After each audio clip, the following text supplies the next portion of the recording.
This is Houston Newsmakers with Cambrell Marshall. His name is Wendell Champion. He is a Republican running against Congresswoman Sheila Jackson Lee in the 18th Congressional District. It is not often that Congresswoman Jackson Lee has been seriously challenged in that district, where she has held office since 1995. But Champion is out there pushing his message, hoping to end the run of Jackson Lee after 25 years. Wendell Champion joins me this morning to talk about why the voters of the 18th should vote for him. Good morning, Mr. Champion. Thank you for being here. Tell me why you're running. I appreciate you having me. Thanks so much. Tell me why you're running. You know, I've lived in this district for over 25 years myself. 30 years I've been in Houston. And I've lived in this district, and I've seen that there are children and mothers and seniors in this area that simply have not progressed the way we believe that they should. The short of it is we've got 25 years, and there have been many promises made, and unfortunately, there have been many promises broken.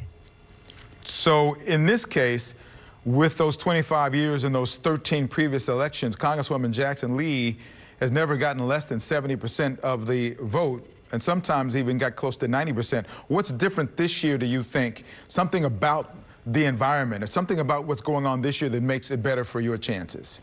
Absolutely. The first thing that everyone needs to understand is that we no longer have straight ticket ballot in Texas. That's a big game changer. So when we look at the statistics that we've seen in the past, that quite frankly, they're going to be challenged. They're irrelevant when we look at what's going on. There's also, after 25 years, there's a history, and everyone knows that the Congresswoman has been out there very active.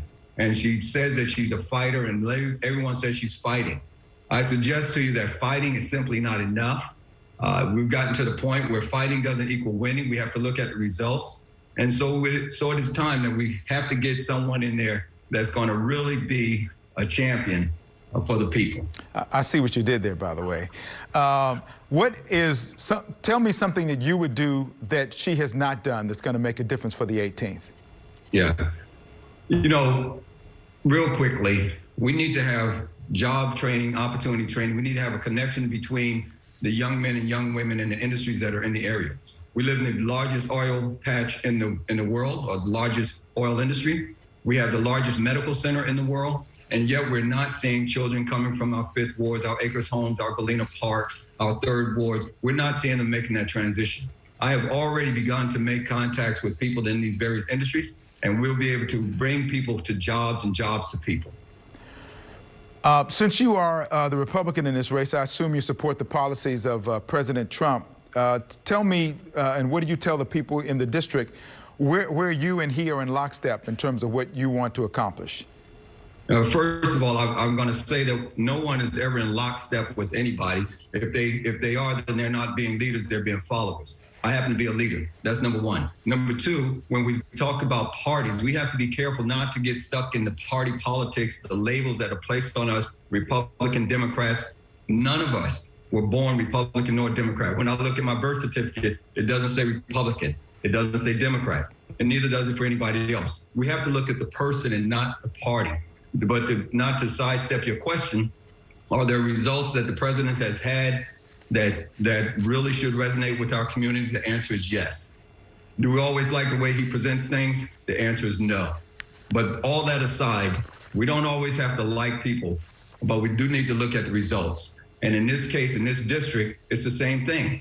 Just because we like someone doesn't mean that they're giving us results. It sounds like you would hope to change the way that people in the last several years have evolved, because we are in a hyper-partisan environment right now, where people are dug down in their silos, and typically that ends up being a silo of Democrat or Republican. You are pushing the idea that that is not necessarily what people should do this election in the 18th. That's absolutely right. I absolutely believe that when we push away from those labels and we start to focus on what's most important to people, we'll find that at our core, we're concerned about the same things. We're concerned about our families. We're concerned about our children. We're concerned about our seniors. We want to make sure that we have opportunities that our children deserve. We want to make sure we have communities that are safe, that our grandmothers can walk around the streets. We want to make sure that our families experience the prosperity that are supposed to happen because of the inalienable rights that we have, our God-given privileges, not something that's based on man's law, but based on God's law. And so we understand that. And when we get away from those labels, that's when we experience freedom.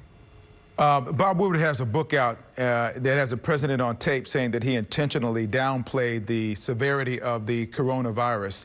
What's your reaction to that, and how do you work around that as people suggest that you are associated with him because you are in the same party? Yeah. So first of all, I don't downplay the coronavirus to the extent that some may.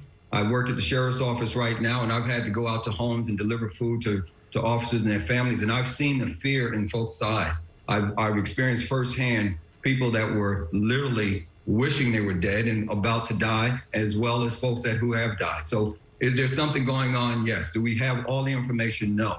And so we cannot say that I'm lockstep with the president on any of these issues, but we do know that we have to look at what's really going on, and we have to consider that the way the virus is being played out is being politicized and weaponized in a way that's not helping our people. Our folks are being hurt. And yes, we have to be very conscious about health care, and we have to be very conscious about making sure we don't bring the viruses home to our families. But at the same time, we have to understand that this thing is being politicized in a way that's hurting the average American citizen. Well, now that it's in a book and the comments are on tape, do you think that people might, is there some down ballot problems because of that, do you think? Or are you hoping you can avoid that? You know, I think if people listen to my message and they go to my website, champion2020.com, and they find out what I'm saying and what I'm doing, then I'm not overly concerned about a down ballot, a backdrop or backfall. What I do know is that if you listen to Wendell Champion, I'm not running to be president of the United States. I'm running to be congressman for District 18 to represent the families of District 18. Politics is local, and we cannot get caught up in a national narrative and disregard what's happening on our grounds. I mean, I have children coming from Fleming High School going into Fleming Middle School going into high school, where only 10% of those babies can write at a level that passed the state test. Only 20% of them can read. I have young men that are continuing to go from Fifth Ward and Acres Homes and these areas and going down to Harris County Jail. I see them every day. We don't have to talk about bail reform in order to just get people out. We have to talk about prevention. And so those are the things I'm focused on. The national narrative and what they're playing at the national level, that's just politics as usual. But I'm not playing politics as usual. I'm fighting for people, and not just fighting. I'm going to win for people, and I want to be the champion of the people.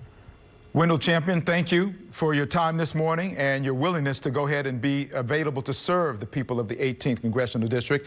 Be safe on the campaign trail. I look forward to talking to you down the road, okay? Thank you so much, sir. And I'd like to say to everyone, as I always do, God bless you. God bless your families, and God bless America. And check us out at champion2020.com. Thank you, sir. Thank you for your time. You're welcome.